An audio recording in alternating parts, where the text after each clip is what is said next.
The Vikings are going to win the NFC North this year. Are you buying or selling this, Dobbs? Let me tell you why you should buy. Currently, they're Right. third in point differential, plus 55, only behind Buffalo, New Orleans. We know how good they've looked.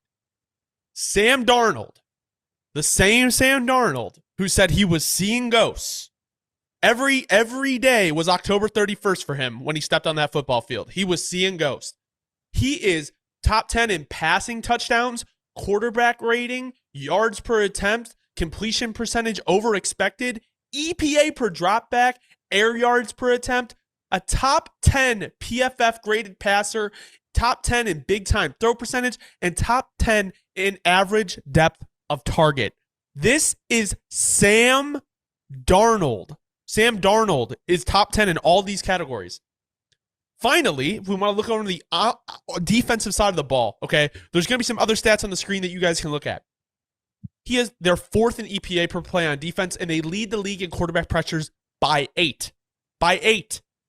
Third in the league in blitz rate, which makes sense with the quarterback pressures, but they're fourth in run stuff. So even their run defense is good. And run stuff percentage is run stop for loss or no gain. Dobbs, are you buying that the Vikings can be the champions of the NFC North? Is it Skull in the NFC North? You know what? Again, I'm going to say this. Before that I tell you that I am going to buy it, I'm going to tell you that, you know what, I'm going to buy it. I'll say that. I lied because I'm going to say that first. But with that being said, because, I always like to be an objective guy. If the Packers end up winning this division by 2 or 3 games, I really still will not be too surprised, because I will not sit here and discredit the pedigree that Matt LaFleur has shown that he officially has now, that the Packers we know have. And Jordan Love's coming back this week, where, this is a tough week to ask me, because I really do think that this week is going to tell us so much about this Vikings team, because they get to play the Packers at Lambeau Field. And as you know, this game could be the game where already we shift in the NFC North and Packers go 1, right? And then Vikings go 2. But with everything you've said, and look, the bottom line is this: it's not even just about Sam Darnold, as we haven't really got into, but we will.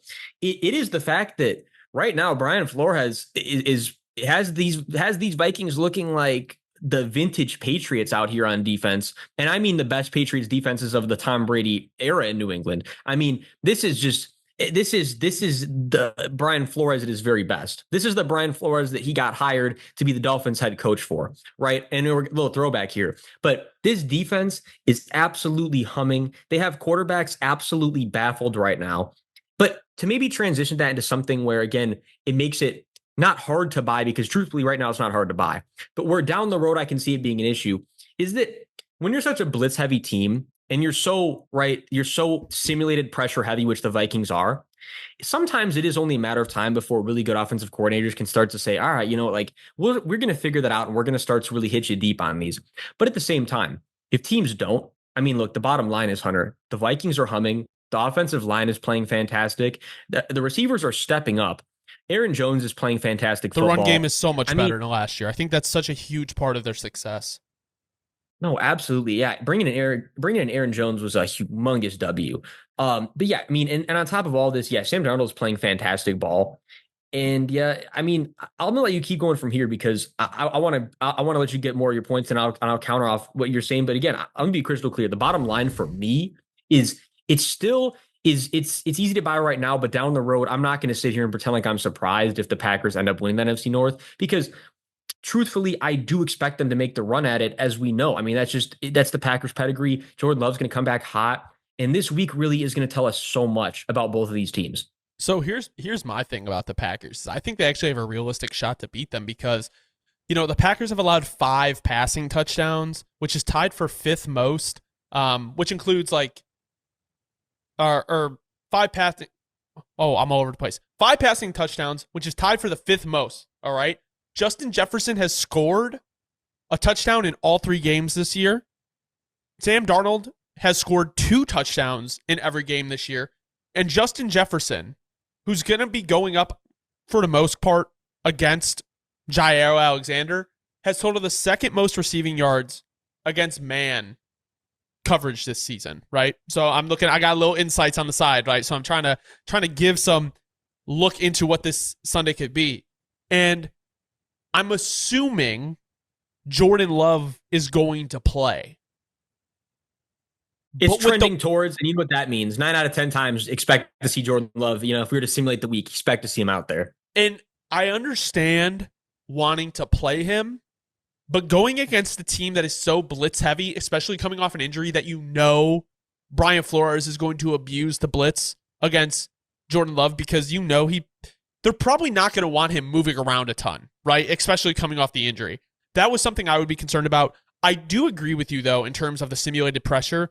I think that's not something that is sustainable all year, right? But I will say that the run defense has looked promising, and the offense, I think, is more dynamic than what it was last year, where you don't have to have Sam Darnold throwing for 2 passing touchdowns a game, right? 4 against the Houston Texans. So I cannot believe I'm saying this. To me, I'm buying that the Vikings can win the NFC North this year. Is it going to happen 100%? No. I don't know. You have the Lions, you have the Packers. But the Vikings were counted out by a lot of people. Hands up, me. Yeah, I was going to say, my hand up guys, you took the words out of my mouth. Look, Vikings fans, don't go back and watch. But jokes aside, for my season prediction, I don't remember how many wins I had them with, but it was really low. Again, hand up. You know what? I counted Sam Darnold out, and he pulled the Geno Smith. And credit to Sam Darnold, credit to Kevin O'Connell. That's exactly what you got to do, and that's exactly why they're professionals that are getting paid the millions, because they turned it around when nobody expected them to, and that's what your job is as a professional. And so credit to them; they've done a fantastic job. And to all your points, look, right now, Hunter, I am buying it. But what I want to say is this, because it's even just next. This is just to next week's game. I think we can agree on this. If the Packers are going to pull it off against this defense that is so blitz heavy, and to me the reality is, right, the O-line has not been playing like fantastic ball by any means. Like, yeah, we know Elton Jenkins is a beast, and we know, at least maybe not a lot of people, but look, ever since Zach Thomas come to the league, Zach Thomas playing really good ball on that right side, playing right tackle. So my thing is, if the Packers are going to win this game, here's what I'm going to boil it down to. I think we're going to see a lot, because again, this ties exactly into how we're going to see a lot of blitzes. Matt LaFleur in his screen game. Yeah. I think LaFleur's going to have a couple fluces. He's going to have a couple flus tricks up his sleeve. And he's going to have a couple screens ready for a few blitzes that they're going to see coming. And if they're going to win this game, I do think it's going to predicate off of big plays off of screens, whether that's a couple touchdowns, whether that's a couple 40, 50-yard chunks, because we've seen how the Packers have been playing the screen game already this year. I do think that's kind of the secret little X factor here, is how is the Vikings blitz game going to match up against the fact that the Packers are going to have some screens ready up those sleeves? I think one last thing I want to point out is, and I don't think they made the wrong decision, but they drafted J.J. McCarthy with the 10th pick. Imagine if they would have went 2 defensive players, got a corner, or Byron Murphy and Dallas Turner. Let's say they still made that trade. You mean Byron Murphy? Well, they could have got a corner. They could have got Byron Murphy and Dallas Turner if they still would have made that trade. And if they knew Darnold was going to play like this, I don't know if he keeps it up all year, but it's almost like, wow, well, Darnold, if he continues to play like this, will get paid. But if you want to look at just these last couple points here I have before we move on, Geno Smith, Baker Mayfield, and Sam Darnold, Derek Carr, all in the top 16 quarterbacks for EPA per dropback. A lot of those guys, Derek Carr less so, but like a lot of those guys were kind of counted out and thrown to the curb. And then final point that I know, I'll take a shot at the Bears here. The Bears don't even have a top 4 coach in their division. Brian Flores is probably a better head coach than Matt Eberflus at this point. That is absolutely hilarious, and that caught me off guard. But yeah, write that down. We got to save that one for the future again. If you don't know ball, want to know ball, be sure to subscribe, leave a like. Let us know in the comments if you think Brian Flores, if the Bears have the worst, I don't know how to phrase it. Whatever. If the Vikings will win the NFC North. How bad is the Bears coaching staff on a scale of 1 to 10? Right. Leave a comment. Let us know if you think the Vikings will win the NFC North this year.